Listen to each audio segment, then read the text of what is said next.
Bruce Willis appeared in over 100 films throughout a career spanning more than 40 years, from his first uncredited appearances in 1980 to his retirement in 2022, and was billed as the lead in 76 of them. Although he was sometimes viewed as a limited performer who relied on everyman charisma and a wry sense of humor, Willis was, in truth, capable of carrying a wide range of films, including comedies, action flicks, science fiction and straight dramas. He could play it gruff or humane, over the top or subtle, a fumbling dork or an ultra-competent badass who seemed bemused about having to fight his way out of whatever situation fate had thrown at him. And for several decades, he seemed to be everywhere on the screen. Willis played the wisecracking detective in the TV series Moonlighting and wielded a katana against his kidnappers in Pulp Fiction.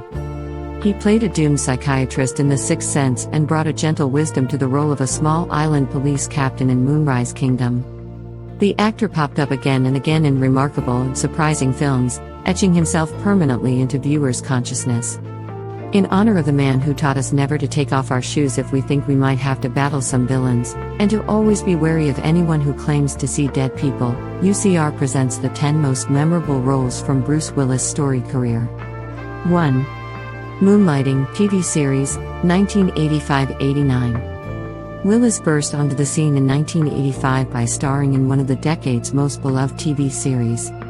Moonlighting saw him playing David Addison, a private eye who convinces a down-on-her-luck model, Sybil Shepherd, to support his borderline insolvent detective agency, leading to the two of them becoming crime-solving partners.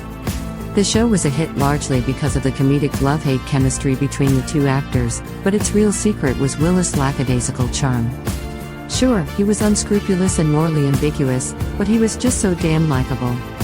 He could never hide the fact that under his cynical exterior, he was actually a softie. Moonlighting set the template that many of Willis' most famous roles would follow. 2. Die Hard, 1988. Not many actors get to star in a movie widely considered the greatest of its genre. Willis got to do it in his second big-screen leading role. As John McClane, a New York cop who finds himself in Los Angeles trying to prevent ruthless thieves from stealing a fortune and blowing up a building to cover their tracks, Willis set the gold standard against which all other action films would be measured. He's a world-weary badass, having done almost all his own stunts in the film, who's got the perfect quip for every occasion, and he does it all in bare feet. Willis' genre-defining performance is made even more remarkable by the fact that much of Hollywood considered him too much of a comedic lightweight to carry a big-budget action movie. But Willis channeled his South Jersey origins to create a blue-collar underdog who's impossible not to root for. 3. In Country, 1989. Almost immediately upon establishing himself as a big-budget star, Willis began to move in surprising directions. In director Norman Jewison's In Country, he plays a Vietnam War veteran suffering from PTSD, whose niece, the protagonist of the film, played by Emily Lloyd, is on a journey to try to connect with the memory of her father, who was killed in the war. It's a quiet drama that revolves around deeply submerged emotion, both an anti-war film and a coming-of-age story, with a nuanced performance from Willis. The unassailable cockiness of his character in Die Hard is gone, replaced by a man who might have once possessed that strength but has since been eroded by the things that have happened to him. It's arguably the least bombastic of the numerous 80s films that tried to reckon with the Vietnam War, but it's also one of the more interesting ones. 4. Pulp Fiction, 1994. Willis' career was in a slump by 1994, thanks to a series of quirky and notable flops such as The Bonfire of the Vanities, 1990, Hudson Hawk, 1991, and Striking Distance, 1993. He needed a box office rejuvenation, and Quentin Tarantino's Pulp Fiction provided it in spades. Willis plays boxer Butch Coolidge, who reneges on a deal to throw a fight and then has to rescue the gang boss he betrayed from a pair of sexually predatory hillbillies. He masterfully navigates Tarantino's idiosyncratic dialogue and reminds viewers why he's a star.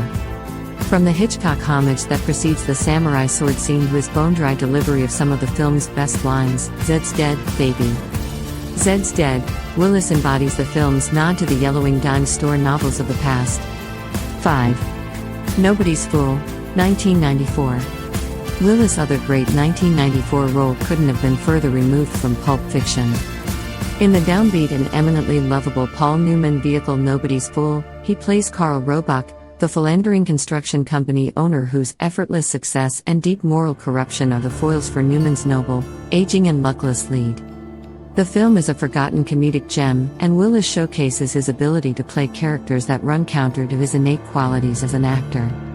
Roebuck is a blue-collar man who has risen because of his charm, like Willis himself, but Willis expertly uses that workaday appeal to create an ignoble, disreputable man. It's one of the few times in Newman's career that he starred alongside an antagonist who could match his naked charisma, and the pairing elevates both actors. 6. 12 Monkeys, 1995. In 1995, Willis moved into science fiction for the first time with Terry Gilliam's cult classic 12 Monkeys. Willis plays James Cole, a prisoner from the year 2035 who is sent back to the 90s in an attempt to stop a plague that has devastated the world. He's immediately thrown into a mental hospital for claiming to be from the future, where he meets a manic character played by Brad Pitt, who might hold the key to the plague but is also definitely crazy. More time travel ensues, along with a good deal of mind-bending and reality questioning. Willis plays his part subtly, contrasting with Pitt's, and the movie's, high-energy antics, and reminding viewers that he can ditch his charming ruffian persona and embody a desperate character on the edge of personal destruction. The film was a surprise hit and paved the way for a number of similar ventures in Willis' career. 7. The Fifth Element, 1997. For his second foray into the sci-fi realm, Willis chose The Fifth Element, French director Luc Besson's gaudy, trippy space odyssey about a desperate attempt to stop an evil industrialist, played by a characteristically bonkers Gary Oldman, from taking over the universe using an ancient superweapon. The only thing that can stop this weapon is an innocent young woman, Mila Jovovich, and Willis plays the cab driver and ex-Special Forces soldier who falls into helping her. The whole thing is an over-the-top, candy-colored spectacle, full of big performances and ridiculous humor, and Willis plays his exhausted but still ready to kick-ass tough guy to the hilt.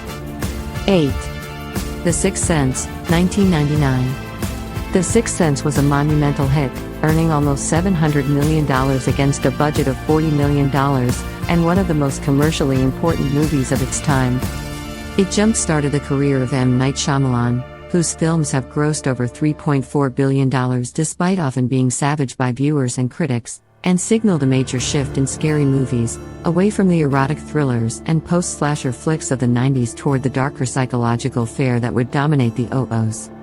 Willis gives a quiet, nuanced performance as Dr. Malcolm Crowe, a child psychologist trying his best to help a young boy who sees dead people. There's a twist that virtually no one saw coming, made especially effective thanks to the gravitas Willis lends the film. 9. Looper, 2012. By the second decade of the OOs, Willis' career had begun to slow down, if not in the quantity of his roles, then certainly in quality. But he was still capable of improving virtually any movie and found his way into several minor gems. One of the best of these is Rian Johnson's Looper, a time-bending noir detective story. Joseph Gordon-Levitt plays Joe Simmons, a time-traveling hitman who realizes he's been given the job of killing his older self, Willis. It's a finely plotted adventure, and there's a lot of fun to be had in watching Levitt play a younger version of Willis, but Willis himself provides much of the film's emotional thrust. His ability to play a world-weary man who knows and has seen more than anyone around him is put to perfect use here, keying us into exactly where Levitt's character is going. 10. Moonrise Kingdom, 2012. Of all the actors one might have expected to shine in a Wes Anderson film, Willis was probably low on the list. Yet when he got his chance, he folded himself effortlessly into the director's offbeat aesthetic. The film is about an orphan named Sam Shakusky, Jared Gilman, who runs away from summer camp after meeting and falling in love with a girl, Kara Hayward. The young romantics are then hounded by the powers that be, who want to push them back into conformity. Willis plays Captain Duffy Sharp, head of police on the island where the story takes place, who first leads the search for Sam and eventually ends up adopting him. The film is steeped in Anderson's quirkiness, and Willis brings a tenderness that he rarely got to exhibit elsewhere. It's the antithesis of the bare-knuckle tough guys he was famous for portraying, and it's completely convincing. Thanks for watching.